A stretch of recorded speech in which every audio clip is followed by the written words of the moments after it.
Have you ever wondered whether the way you chant the name of the Buddha is truly from the heart? Have you ever questioned why, despite years of recitation, your mind still feels unsettled? Welcome back to our channel. Today, we are going deep into the heart of one of the most fundamental and profound practices in Buddhism, chanting the name of the Buddha. While it may seem like a simple act, just repeating a sacred name over and over, it actually reflects the deepest layers of your spiritual maturity. And there are two surprising places where your sincerity, or lack thereof, becomes most obvious. Chanting a Buddha's name is not about volume. It's not about how many times you repeat it in a day. It's about alignment. Alignment between your mouth, your mind, and your heart. When these three harmonize, your chant becomes a bridge to awakening. When they don't, your chant becomes mere sound. Many practitioners believe that as long as they complete a certain number of repetitions, 10, 0, 100,000, a million, they are guaranteed merit. But the truth is, you can chant 1,000,000 times and not move your heart even once. And you can chant once, sincerely, and shift your entire being.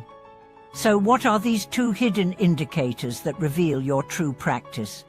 Your speech and your reactions under pressure. Let's begin with speech. Speech is the daily mirror of your inner world. How you talk to others when you're not chanting says more about your practice than the hours you spend in front of your altar. If you chant with devotion in the morning, but speak harshly to your partner in the afternoon, there is a disconnect. That disconnect is your teacher.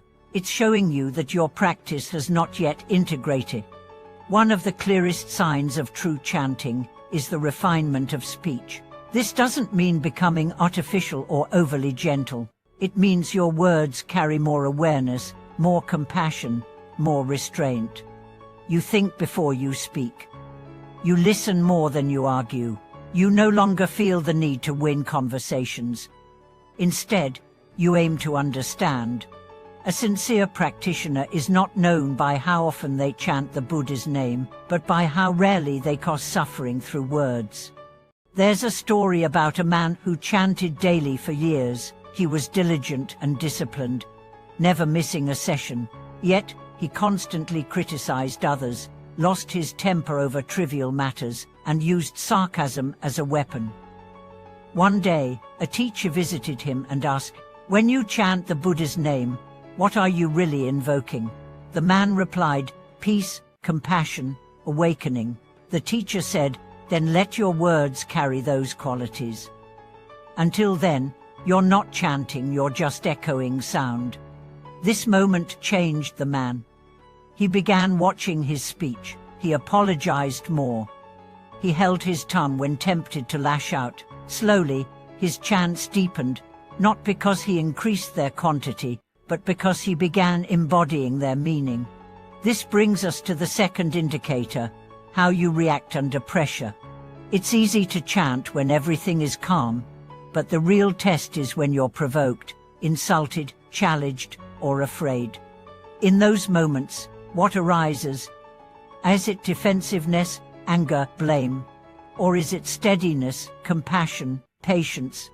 Your reaction under stress is the purest reflection of your internal cultivation. You can't fake it. In the heat of the moment, your real training shows. If you find yourself reacting with hostility, it doesn't mean you're a failure. It means you've found your next growth edge. Take that reaction, bring it into your chant.